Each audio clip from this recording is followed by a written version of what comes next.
What's going on, everybody? So I wanted to talk about something because, well, this is something that I kind of avoided since the beginning of the game, really, because it hasn't changed. But I've been doing recent videos talking about the gems, talking about how the damage amping gems are better in terms of damage, just mathematically. And I'm not going to go entirely into that topic here today, but it brought up the question about awakening.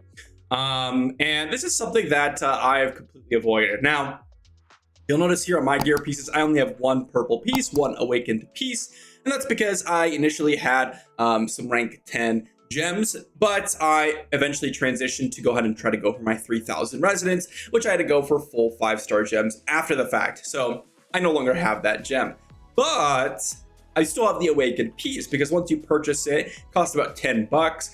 You're going to go ahead and get access to the awakened effect permanently on that gear piece. You could salvage the gear piece, a little bit of a more complicated strategy, and then get the upgrade material back, and then, you know, et cetera, et cetera. Regardless, I still have it, right? But I've never gone and used them on other pieces because I don't have another rank 10 gem on my 5 stars. However, with the recent kind of talk about 1 and 2-star gems, things like Power and Command, things like Bloody Reach, Berserker's Eye, all of those gems are incredibly good in terms of amping up your damage. And they're actually not that difficult to reach to rank 10.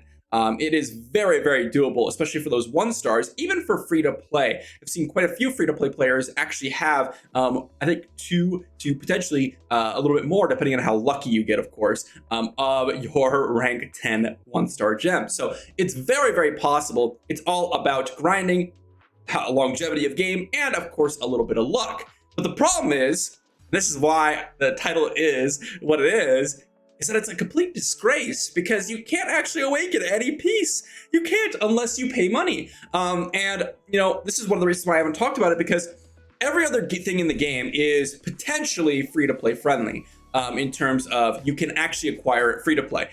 It will take an absolute buttload of time, and so you could say that it's not free to play friendly, but at least it's acquirable with eventually time. And mainly, you know, 5-star gems, even 5 out of 5-star gems are, some people even have those because they've saved up the platinum over the course of some time. And wow, it's a little bit laggy here, West March. But when we're going through and we're checking out these materials, it is just impossible to acquire them free to play. I actually don't even remember where you purchase them. In terms of, I thought you could purchase them from the smithy materials here, but it looks like you can't. So we're just gonna have to go to the shop here, and you'll find that the Dawning Echo here is 1k Eternal Orbs. There is no way to get Eternal Orbs besides that 1k, you know, spending on currency shop or buying a bundle, right? And if you're gonna buy it, you know, it's roughly about 10 bucks. If you buy one of the bundles, you're probably gonna get it about 10 bucks. If you buy it strictly from the currency, it's gonna be anywhere from about $15 to $16, I believe, around that number. But regardless, the point is that you're not gonna be able to acquire it at all unless you spend that. If they were to actually make that conversion into platinum, it'd actually be pretty reasonable. We got 10k platinum to get a Dawning Echo, which seems very reasonable, but they don't do it. They don't do it at all. I don't get it. Why? I really don't get why. And just to go and show you all why and how this is so important and why I'm bringing this up is because, well, as I said, I've been talking about these 1 and 2-star gems, and it is very reasonable for a free-to-play player to actually acquire these rank 10 gems, at least 1 or 2 of them up until this point. And if you're really lucky, you could have a full maxed out free to play. If you got a couple drops that are like 5 out of 5 Bloodsoaked Jays, 5 out of 5 Seeping Vials, you could have sold those for max platinum and then actually really accelerated your progress here. If you guys have been kind of following the channel, that's kind of what I've been suggesting for the free to play players for quite some time.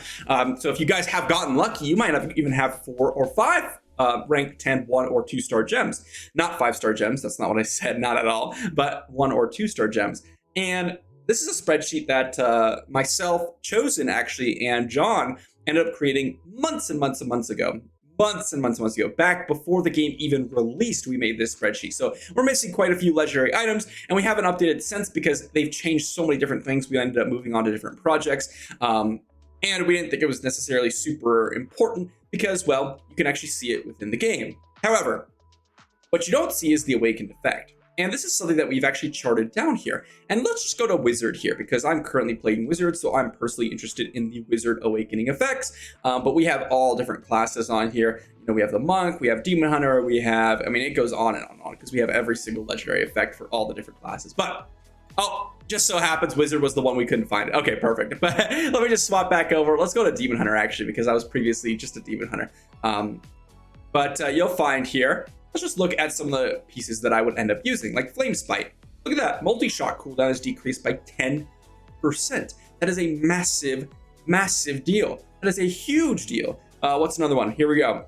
Hunger is another one I would use commonly. Crossbow shot, damage increased by 10%. 10% on a basic attack, which is what you're continuously doing on the Demon Hunter. This is basically like a 10% damage increase almost. Not quite, of course, because you're not including all that stuff, but we're constantly basic attacking with the Demon Hunter. So this is a massive damage increase.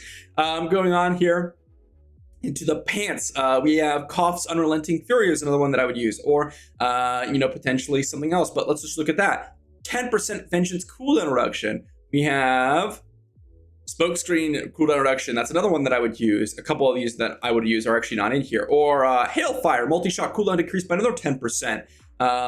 We have Rain of Vengeance, damage increased. But what's going on up here? We have damage, multi-shot damage. We have multi-shot cooldown. Again, Vengeance cooldown. Over on the chest plate, we have Rain of Vengeance cooldown decrease, which is a huge one.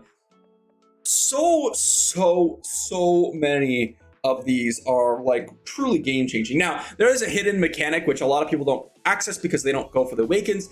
But if you go for the Awakens, you'll notice that there's about a 30% cooldown reduction cap. So that is something to keep in mind when you're going for these. That's something that has been tested by a lot of clanmates that back in the day when they started pushing for all these Awakened effects. But regardless, these are insane bonuses and really change the conversation for a lot of people in that kind of low spend free-to-play category, because not only are you going to get the extra damage amping for 1 and 2 star gems, but you're actually going to get easy access to the Awakened, right? If you're an absolute Kraken and you're going for those rank 10 5-star gems, well, you're going to go for Awakened on those as well. So that's not really a conversation for you. But for the low spend, you start to consider, okay, do I really want to go for these 5-star gems for higher resonance?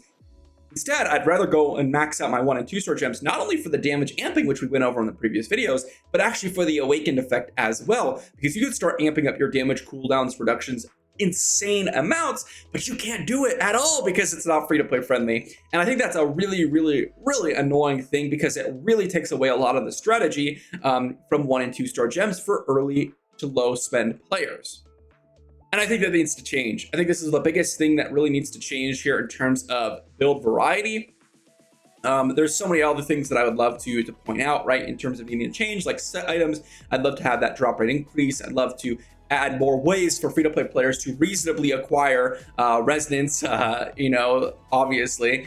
There's so many things, but I think that one thing that's easily changeable and doesn't really change much in terms of, you know, who's actually going to purchase it, because low spenders really aren't going to be purchasing the Dawning Echo for the most part, right? Because they are focusing on upgrading their gems in the first place. So really, it only just changes the prioritization of resources.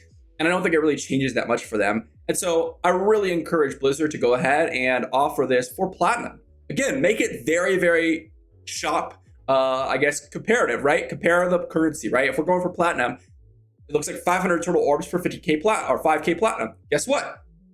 Dawning Echo's 1k orbs, make it 10k Platinum. That's it, guys. That's all you need to do. So let me know if you guys agree. And I wanted to mention this because a lot of people have been mentioning this in the comments on my previous videos, talking about, oh, well, that's not just it. You have to conclude the Dawning Echoes. And, you know, I would say that no, I actually don't, because it's not free to play at all. Like, you can't even acquire it at all as a free to play player. But that is something that you have to consider as a low spender and up. And it is a hugely impactful thing to acquire inside the game. It's just, I didn't make a video on it because I can't do it as free to play, which is like 90% of the audience, right? 90% of players either purchase the battle pass or they go and they play completely free to play. And if that's the case, well, then there isn't really much of a point to go ahead and talk about it, right? Thanks for watching, everyone. Let me know what your thoughts are in the comment section down below, and I'll see you all tomorrow.